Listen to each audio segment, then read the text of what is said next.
Investigators have called it one of the biggest corruption cases ever. And now the Wall Street Journal is reporting that US authorities are planning to file criminal charges against Malaysian financier Low Tech Joe, also known as Joe Low.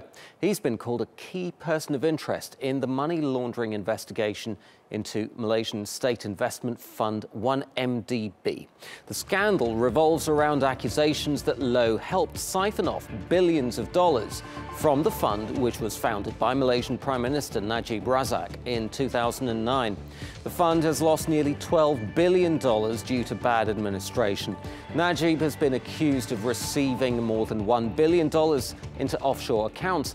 He has said it was a political donation by the Saudi royal family and has denied any wrongdoing. Now, US authorities are looking for those $1 billion in the form of assets, including Van Gogh and Monet paintings, as well as luxury properties. If Low is arrested, it could add to the calls by opposition parties for Najib to step down. Journalist Zan Azli joins me now live from the Malaysian capital, Kuala Lumpur. Zan, thank you very much for being on Money Talks. Let's start with what the reaction has been in Kuala Lumpur to this latest revelation in the long 1MDB saga. Well, the situation in Kuala Lumpur, or in Malaysia in general, is a little bit weird if you look at it, because the 1MDB scandal and controversy has been reported quite a bit in the media, in the international media, and even in the local media here in Malaysia.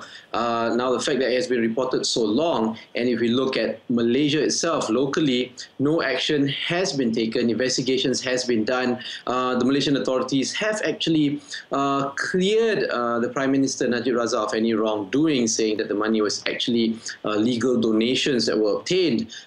So I think there has been a little bit of fatigue among the maybe the local media and also Malaysians in general with the scandal, because nothing has been happening here in Malaysia. We do know that internationally investigations have been going on. As you mentioned just now, the United States are planning to actually take action against Joe Low. In Singapore itself, we've seen actually 4 private bankers already being charged and convicted for being involved in the 1MDB scandal, and latest they actually banned a Goldman Sachs banker, ex-financial banker, from actually practicing in the financial industry in Singapore for 10 years. So, you know, Switzerland is also actually doing investigations, conducting investigations. Only in Malaysia, the investigations have kind of been quiet. The 1MDB scandal, though, has had a tangible impact on the Malaysian economy. If we rewind back to 2015, for example, this was one of the reasons why the Malaysian ringgit became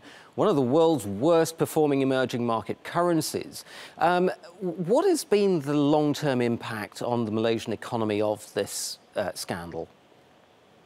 Well, a lot of the Malaysian public believe that it is because of the 1MDB scandal that the drop of the Malaysian currency, the ringgit, has been happening, and it has been continuing to drop. But of course, if you look at what the Malaysian government is saying, is that it is not related to the 1MDB scandal. They say that it is a global recession, and that's why the currency is dropping, and that's why the economy is getting worse. But the Malaysian public really, a lot of them actually do believe that it is indirectly probably related to the 1MDB scandal, because there is slowly becoming a lack of confidence in the governance of Malaysia.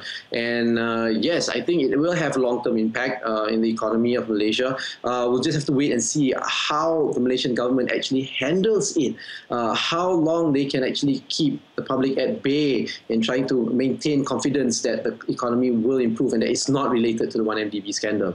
Zan Azli in Kuala Lumpur, thank you ever so much. Now, let's get a broader perspective on the 1MDB scandal now from our editor-at-large, Craig Capitas, who's in Paris. Craig, thank you ever so much.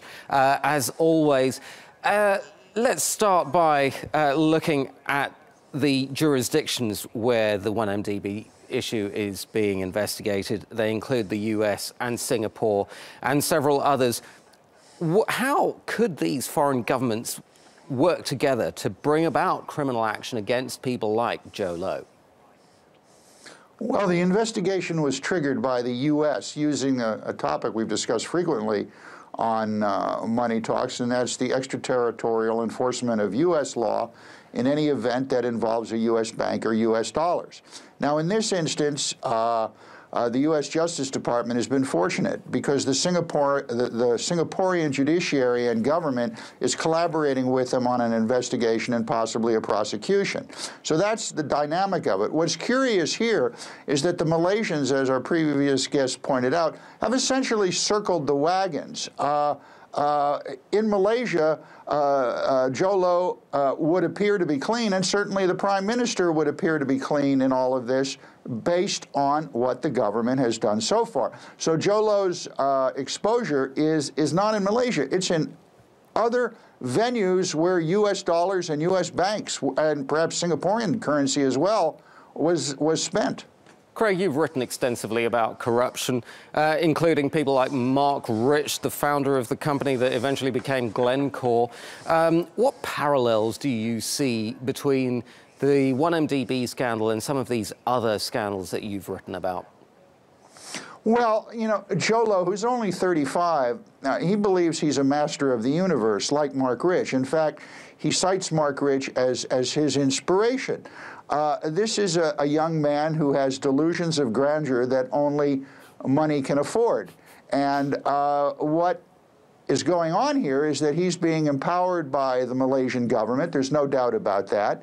I mean, let's think about this for a moment. The question is, really is, forget the legal phrasing as, you know, did this guy loot some $3.5 billion from what's essentially the Malaysian Sovereign Investment Fund? And the United States government saying, yeah, it looks like that you did, but the country where this event happened is apparently protecting him. And guess what? He's not so sure of that. So like Mark Rich, Jolo, who's not J-Lo, is lying low in China because China doesn't have an extradition treaty, just like Mark Rich skedaddled to Switzerland, which at the time did not have an extradition treaty with the United States. Craig Capitas in Paris, thank you ever so much.